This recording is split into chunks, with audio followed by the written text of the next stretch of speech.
Netflix has really seemed to step in at this time with the casting announcement for their latest season 2 of the upcoming series Squid Game, because it seems like they were trying to virtue signal by having transgender representation within the series, but the way they're going about it is done in a manner that's really not appealing to anyone. I first became aware of this when I saw this post going around over on X. It reads, Park Sung-hoon plays the role of a transgender woman in Squid Game Season 2, joining the competition to fund her gender-affirming surgery, and then has a picture of the actor as well as the character that he plays in this.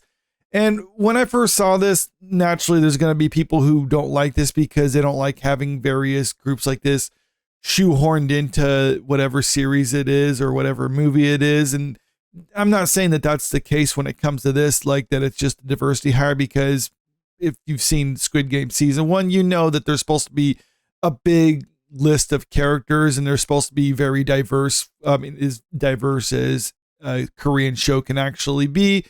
That has a bunch of people that's supposed to be from all walks of life competing in this competition. So I don't really fault them for trying to have a trans person in it or anything like that. But I mean, in the current climate, though, it really does. Whenever you have something like this, it does feel like that they're trying to just earn some easy ESG dollars from BlackRock or something like that. And there's a lot of people who are upset about that, and I can understand that.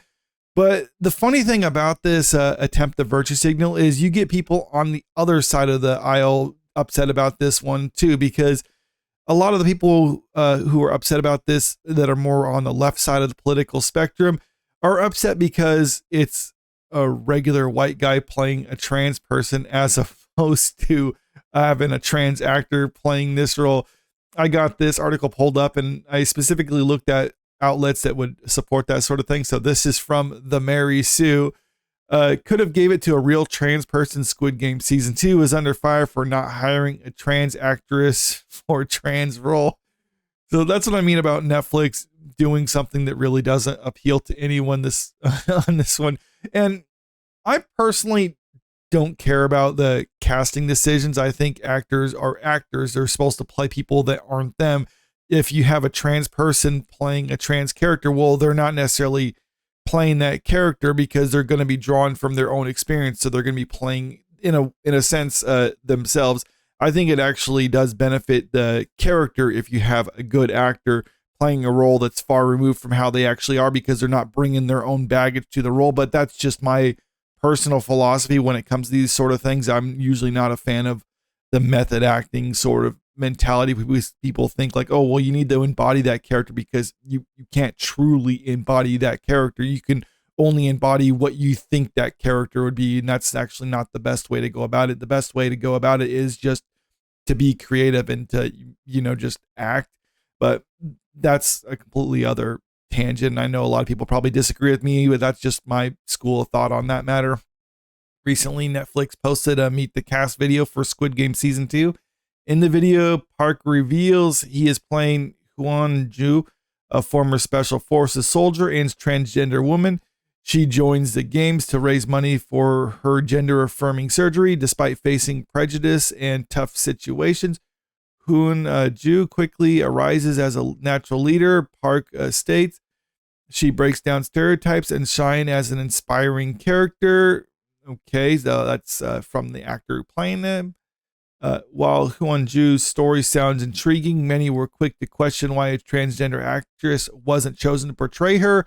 It's well known that the transgender community is significantly underrepresented on screen.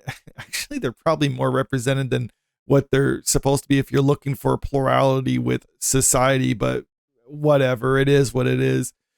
Making it all the more important that these roles are given to people who can accurately reflect them. When a show or film includes a transgender character but fails to use it as an opportunity to hire a transgender actor, it feels like it falls short of authentic representation. On social media, users slammed Squid Game for not giving the role to a transgender actress. And I'm just wondering how many transgender actresses are actually working in Korea, because South Korea isn't necessarily the US where you can throw a rock in any direction in Hollywood and hit a trans person right there. I mean, South Korea, I'm not sure how things go there, but I think it's probably a little different. So maybe there's just not as many working there. So they're thinking like, well, we don't have a trans actress or male to female trans person in South Korea that's acting that could do this role. So they hired this other person instead, which to me seems a little bit more fitting because, I mean, that's really the nature of the character. It's a male who's going to be a female, so it makes sense to hire a male actor who's basically doing what a trans person does, which is they have long hair and they dress in a more feminine manner or carry themselves in a more feminine manner. I mean, I think that's pretty accurate to how things really are, but a lot of people are upset about this because they're saying like, well, this just kind of reinforces the stereotype that trans women are basically just men playing pretend because, well, I'm not going to say whether or not that's true, but so here's just some comments of people who are upset about this. Casting decision, just saying stuff like this. They should hire a trans actor. That's, like I said, that's assuming that they could actually find one for this role in Korea. However, some commentators pointed out that South Korea is different than the United States when it comes to LGBTQ plus rights, suggesting that simply having a transgender character was still a sign of progress. So they're, I don't know, trying to, what's the word for that? Make lemonade out of lemons. I guess that's a good saying for this sort of thing. To all this saying they should get a real trans person. Has this wall of text right here. Seems kind of normal, basically saying how it's not, it's kind of a big sign for this to actually have a trans person in there. And I think a lot of this is primarily Netflix's influence on it because, well, you also have to think about it. This wasn't supposed to go for multiple seasons. It was supposed to be a one-off season, but Netflix saw how successful it was.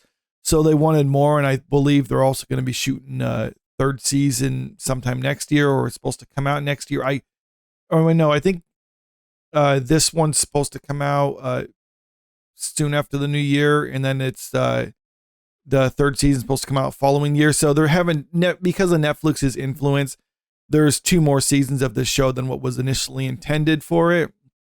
And I think having this character included in it is not necessarily like what they would call progress in Korea. It's more or less just Netflix imposing their values on Korea, which to me is kind of funny.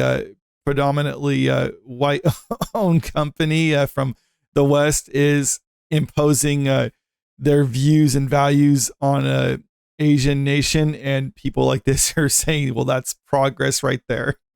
They're just kind of an irony to it that I think is pretty funny. Homosexuality is still considered taboo in the country, and although individuals can change their legal sex, transgender individuals still face high levels of discrimination. Hence, it is correct that Squid Game, including transgender character at all, is a small sign of progress. Even so, the fact that this representation could be improved and the progress can still be made should be noted. Some individuals may see Jung-jae as a win for the LGBTQ plus community, but that doesn't mean progress should stop there.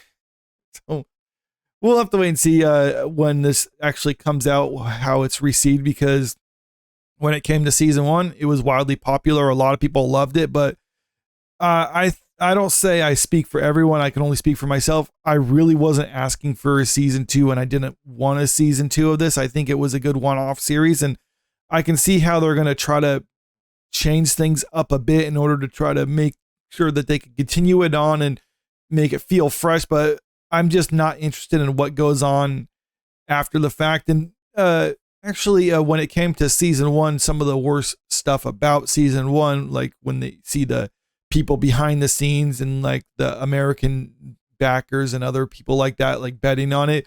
To me, that was the worst part of the season. And coincidentally, that was also the stuff that Netflix wanted to include because it was initially much shorter when it was just Korean produced, but Netflix wanted to expand it out and stretch it out a little bit more so they can have more of it. And that's the kind of stuff that they added to it. And that's the stuff that I felt was kind of the weakest. And I just didn't care about that. I cared more about the games and the characters within the games.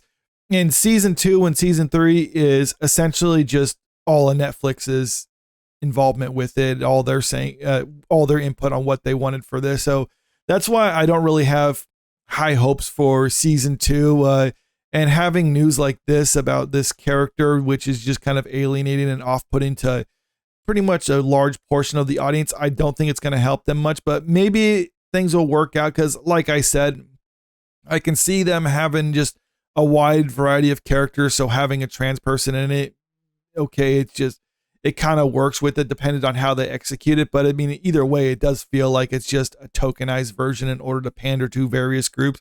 Unfortunately for them, though, the various groups they're trying to pander to just aren't really excited about the way they're going about doing things. But let me know what you think about all this in the comment section below. Do you actually think season 2 of Squid Game would be worth checking out?